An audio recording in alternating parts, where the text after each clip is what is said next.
विधानसभा चुनाव की कवरेज जब भी याद आ जाता है वो पल जब हम विधानसभा की कवरेज के लिए राजगढ़ की धरती पर घूमते थे तो मजा आ जाता है बॉस। आज की जो वीडियो है ना उसमें सब वीडियो से हटकर आप लोगों को मजा आएगा। बस आप एक बार जुड़ जाइएगा, आप इस वीडियो को छोड़कर कहीं मत जाइएगा, क्योंकि विधानसभा चुनाव कवरेज के दौरान जो मेरे निजी अनुभव है वो मैं आप लोगों से शेयर करने वाला हूं। राजगढ़ की धरती पर एक ऐतिहासिक चुनाव कवरेज मारो राजगढ़ के चैनल ने किया और यकीन मानो यार मजा आ गया। शुरुआत में थोड़ी परेशानी होती थी जब किसी से पूछते थे कि भाई साहब अब की बार किसकी सरकार, तो ये जो माइक है ना ये माइक देख करके भग जाते थे लोग।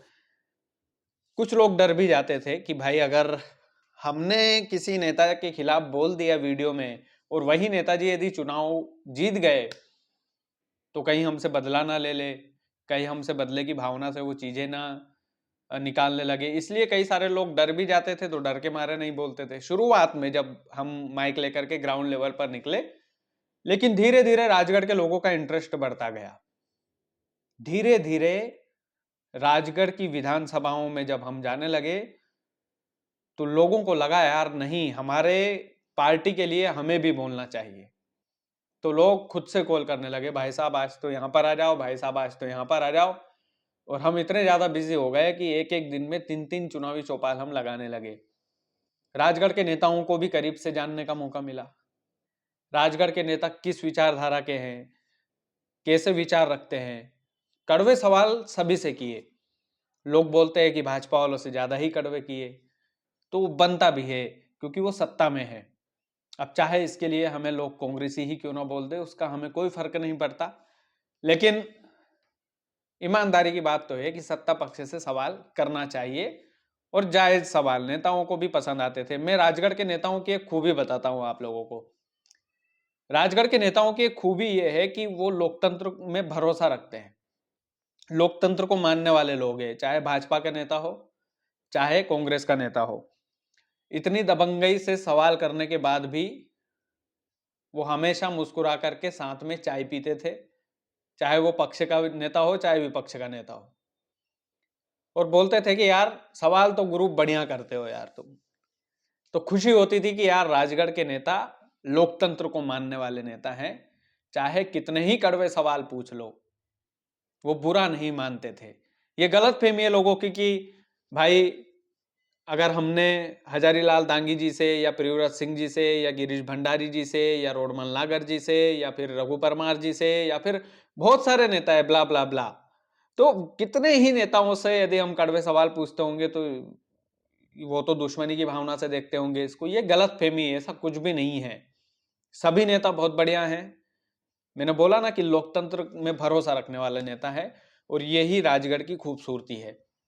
हमने खुलकर विचार रखे। चौक चौराहों पर जब जाते थे तो म्हारो राजगढ़ की चुनावी चौपाल में लोग इतने जमा हो जाते थे कि जाम लग जाता था। हमने खुजनेर में, सोचो कि खुजनेर में एक बार चुनावी चौपाल लगाई थी, वहां पर जाम लग गया था। हमने दो दो बार माचलपुर में जाम लगा दिया। हमने इतने मजे लिए तलेन में कि तलेन में भी भीड़ लग जाती थी, पूरा बस स्टैंड भर जाता था। जैसे कोई जादू दिखाने वाला जो मदारी नहीं होता, वो मदारी समझकर लोग मेरे पास आते थे और एक दूसरे से भीड़ लेते थे साहब। ब्यावरा में तो एक नेता को पीट भी दिया था किसी को। तो मतलब यूं मान लीजिए कि जो खुमार था, जो वो खुमार तो गजब का ही था, देखने लायक खुमार था। और राजगढ़ के लोगों को करीब से देखना, करीब से उनको जानना, देखना तो क्या ही सब लोग एक जैसे लगते हैं, लेकिन करीब से जानना, उनकी विचार जानना कि जब माइक राजगढ़ जैसी धरा पर लोगों के बीच में जाता है तो वहां के लोग क्या सोचते हैं, वहां के लोगों के विचार क्या है। और विधानसभा चुनाव एक ऐतिहासिक विधानसभा चुनाव हुआ, इसमें कोई संदेह नहीं है। बेशक पांचों सीटें भाजपा के पक्ष में गई, कहीं ना कहीं कुछ अनुभव उससे भी हमें मिला। हाँ, इस वीडियो में मैं बिल्कुल इस बात से नहीं कतराऊंगा कि हमारे जो एग्जिट पोल थे वो भी गलत साबित हो गए। 3 सीटों में हमने कांग्रेस की सरकार बताई थी और दो में हमने भाजपा की बताई थी। चलो 2 भाजपा वाले तो सही निकल गए, लेकिन 3 जो कांग्रेस वाले थे वो हार गए। तो लोगों ने उसके बाद भी ट्रोलिंग की कि भाई रिजल्ट आने के बाद कि कैसा अनुभव है, क्या पत्रकार है, और बहुत सारे उस समय यूँ मान लीजिए कि हम भी अकेलेपन का शिकार हो गए थे एक तरह से, कि हमारे लोगों का भरोसा हमने तोड़ा है। कई सारे लोग तो मेरे को फ़ोन लगा के बोलते थे कि भाई साहब आपके एग्ज़िट पोल की वज़ह से सट्टा हार गया हम।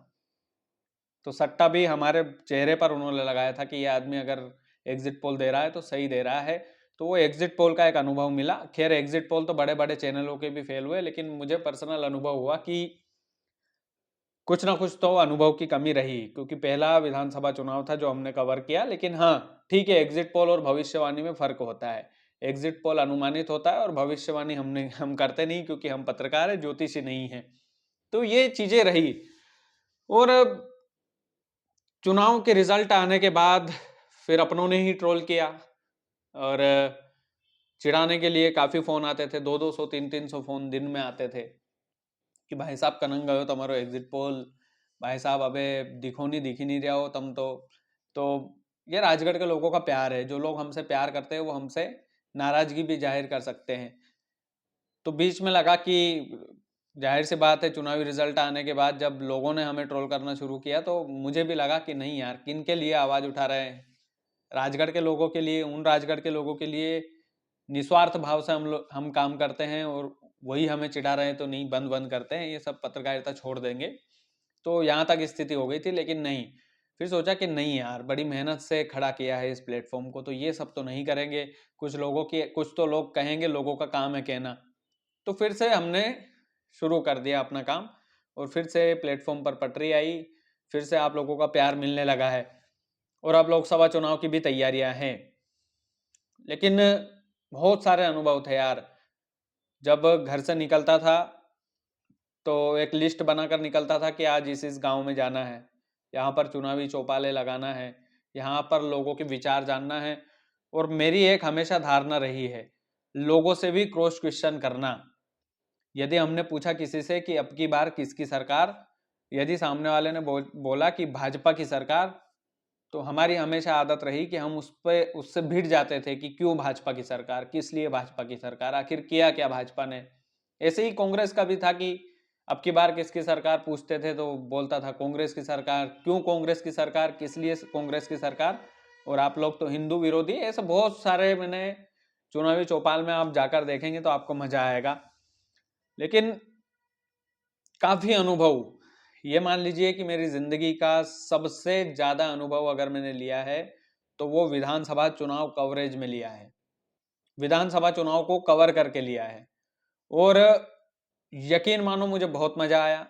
इतना ज्यादा मजा मुझे आया कि पूछिए मत। मतलब कि मैं उन दिनों को याद करता हूं तो मन करता है कि वापस से माइक उठाकर यार चुनावी चौपाल लगाते हैं। हालांकि वो दिन भी जल्द आने वाले हैं, क्योंकि अभी लोकसभा चुनाव पड़ा है और अब तो पूरे मध्य प्रदेश में घूमने की प्लानिंग है। लेकिन जोरों शोरों से लोकसभा चुनाव भी कवर करेंगे।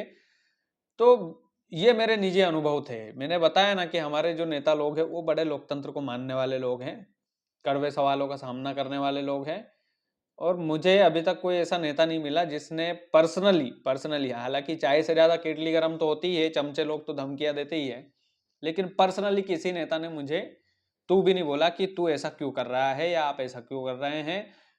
तो ये सबसे बड़ी खुशी की बात है। और विधानसभा चुनाव जो एक रिकॉर्ड चुनाव था मेरे ख्याल से, और एक जो उत्साह था लोगों के अंदर, गांव-गांव में आप देख रहे थे कि भाजपा का कैंडिडेट आ रहा है तो भाजपा की झंडियां लगा देते थे। फिर देख रहे हैं कि यार आज तो कांग्रेस के कैंडिडेट आ रहे हैं तो भाजपा की झंडियां उतार करके वो कांग्रेस की झंडियां घर पे लगा लेते थे। तो साइलेंट वोटर बहुत ज्यादा थे इस चुनाव में। और अनुभव तो मैं बोल रहा हूं ना कि अनुभव जो मुझे मिला है इस चुनाव कवरेज से, वो एक सीख ये भी मिली है कि शायद कभी भी इंसान को एक तरफा नहीं होना चाहिए, जो कि मैं इस चुनाव में हुआ था। मैं एक्सेप्ट करता हूँ इस चीज को कि शायद ज्यादा ही मैं एंटी बीजेपी हो गया था, माफ कीजिएगा एंटी कांग्रेस हो गया था। तो ज्यादा ही मुझे कांग्रेस का पक्ष नहीं लेना था। उस वजह से लोग नाराज हुए, भाजपा के कार्यकर्ता नाराज हुए, ये सारी चीजें हुई। लेकिन अल्टीमेटली मैंने बोला ना कि मजा बड़ा आया चुनाव कवरेज करने में। जो आनंद आया वो आनंद फिर से लेंगे लोकसभा चुनाव में। लेकिन अनुभव जो मैंने शेयर किए वो मुझे लगता है कि शब्दों में उन अनुभव को मैं बता नहीं पा रहा हूँ। या यूँ मान लीजिए मेरे पास शब्द नहीं है उस अनुभव को शेयर करने में कि मैं क्या बताऊँ आप लोगों को, कि गाड़ी स्टार्ट करके जब निकलते थे तो भाई साहब एक अलग ही जलवे थे कि हाँ, ग्राउंड लेवल पर जो कार्यकर्ताओं से बातचीत, जो कार्यकर्ताओं से एक उत्साह का जो माहौल था और जो चीज़ें थी बड़े-बड़े शहरों में राजगढ़ के, वो एक मज़ा था यार, वो चुनाव का एक अलग ही मज़ा था। तो ये चीज़ें थी, बाकी आप और भी अनुभव यदि जानना चाहते हैं तो अब मैं क्या ही बताऊँ, मतलब मैंने बोला ना कि ऐसे अनुभवों को शब्दों में बयाँ नहीं किया जा सकता, लेकिन आज कोई टॉपिक नहीं था, कोई चीज़ नहीं थी तो सोचा कि आज थोड़ा-सा विधानसभा चुनाव के बारे में आप लोगों से बातचीत की जाए। तो बहुत-बहुत धन्यवाद। ये अनुभव बड़े काम आएँगे जर्नलिज़्म के स्टूडेंट्स को या जो पत्रकारिता सीखना चाहते हैं उनको। धमकियाँ भी आती है, चैलेंजेस भी आते हैं, ये तो सब आम बात है पत्रकारिता में तो। तो ये कोई चीज़ नहीं है, ये तो चलता है, ये तो आम रूटीन वाली चीज़ें हो गई, धमकियाँ वगैरह तो वो तो कोई दिक्कत नहीं है। तो वीडियो को ज़्यादा से ज़्यादा शेयर करना ताकि लोगों को ये अनुभव वो भी कि अगर वो पत्रकार होते, तो उनका नज़रिया क्या होता? तो ये मेरे ख़्याल से शेयर करने वाली चीज़ है। किसी और वीडियो को शेयर किया हो या ना किया हो लेकिन इसको ज़रूर शेयर कर देना दोस्तों। बहुत-बहुत धन्यवाद।